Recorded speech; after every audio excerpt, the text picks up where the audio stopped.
America દિવસે ને દિવસે મોંઘું થઈ રહ્યું છે, એટલા માટે કદાચ હવે ત્યાં લોકોને રહેવામાં ઇન્ટરેસ્ટ નથી. અને આ જ એક રિપોર્ટ સૂચવે છે કે અમેરિકામાં ગ્રીન કાર્ડને લઈને હવે લોકોમાં રસ રહ્યો નથી.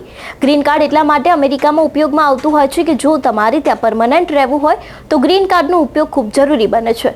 હવે આ બધાની વચ્ચે એક એવો ચોંકાવનારો રિપોર્ટ સામે આવ્યો છે જેમાં ગ્રીન કાર્ડના માટે થઈને લોકોનો રસ છે તે ઓછો દેખાયો છે. શું છે સમગ્ર વિગત, તેની સાથે જ કેમ અમેરિકામાં હવે લોકોને રસ રહ્યો નથી, દરેક વાત કરીશું આ વિડીયોમાં. નમસ્કાર, હું હંસિની અને તમે જોઈ રહ્યા છો નિર્ભય ન્યૂઝ.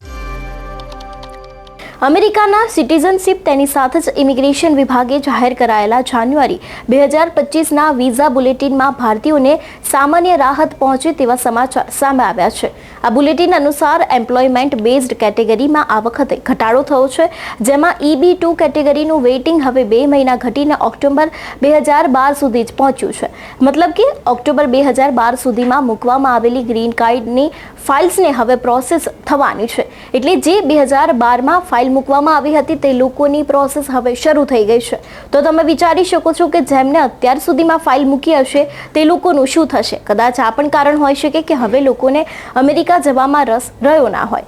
આ સિવાય ફેમિલી સ્પોન્સર્ડ કેટેગરીમાં જો વાત કરવામાં આવે તો તેમાં પણ વેઇટિંગ ઘટ્યું હોવાનું લેટેસ્ટ બુલેટિનમાં જણાવવામાં આવ્યું છે, જેમાં US સિટીઝનના અનમેરિડ સંતાનો માટે ગ્રીન કાર્ડ મેળવવા F1 કેટેગરીમાં ફાઇલ કરાયેલી 22 નવેમ્બર 2025 સુધીની એપ્લિકેશનમાં પ્રોસેસ આવી ગઈ છે, જ્યારે F3 અને તેની સાથે જ F4 કેટેગરીનું વેઇટિંગ અનુક્રમે 1 જુલાઈ 2010થી 8 એપ્રિલ 2006 સુધી પહોંચ્યું છે. F3 કેટેગરીમાં અમેરિકન સિટીઝન્સના મેરિડ સંતાનો અમેરિકાનું ગ્રીન કાર્ડ મેળવી શકે છે, જ્યારે F4 કેટેગરીમાં US સિટીઝનના સગા ભાઈ બહેનોને ગ્રીન કાર્ડ મેળવવાને પાત્ર ઠરે છે. પરંતુ આ જ કેટેગરીમાં સૌથી વધારે વેઇટિંગ ચાલી રહ્યું છે, એટલે F4 કેટેગરીમાં જેમણે છેક 8 એપ્રિલ 2006 કે તેથી પહેલા ફાઇલ મૂકી હતી તેમનો નંબર છેક હવે આવ્યો છે. આના ઉપરથી પણ સાબિત થઈ શકે છે કે જે આ વિઝા માટે 2006ની ફાઇલ મૂકી હતી તે લોકોનું ગ્રીન કાર્ડની પ્રોસેસ હજી હવે શરૂ થઈ છે, અને જે લોકોએ હમણાં 2015થી લઈને 2024 વચ્ચેમાં ફાઇલ મૂકી હશે તે લોકો જાતે જ વિચારી શકે છે કે તે લોકોને અમેરિકામાં ગ્રીન કાર્ડ ક્યારે મળી શકે છે.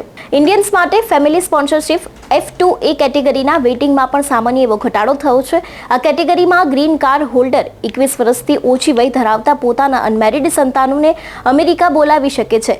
લેટેસ્ટ અપડેટ અનુસાર ઇન્ડિયન માટે તેનું વેઇટિંગ હાલ 1 જાન્યુઆરી 2022 સુધી પહોંચ્યું છે. એટલે કે જેમની કેટેગરી 2 વર્ષ પહેલા આ ફાઇલો મૂકી હતી તેમનો નંબર હવે લાગ્યો છે.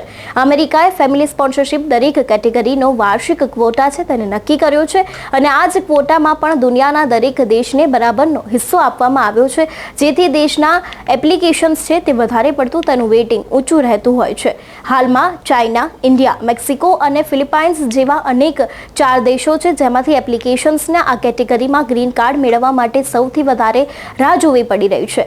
આ જ સ્થિતિમાં એમ્પ્લોયમેન્ટ બેઝડ ગ્રીન કાર્ડ માટે પણ છે. ફેમિલી બેઝડ ગ્રીન કાર્ડની કેટેગરીની વાત કરવામાં આવે તો F1 કેટેગરીમાં દર વર્ષે 23,400 ગ્રીન કાર્ડ ઇસ્યુ કરવામાં આવે છે, જ્યારે F2 કેટેગરીમાં ઇસ્યુ થતા ગ્રીન કાર્ડની વાર્ષિક સંખ્યા 1.14 લાખ. તેની સાથે F3 કેટેગરીનો વાર્ષિક ક્વોટા 23,400 અને F4 કેટેગરીનો એન્યુઅલ ક્વોટા 65,000નો છે.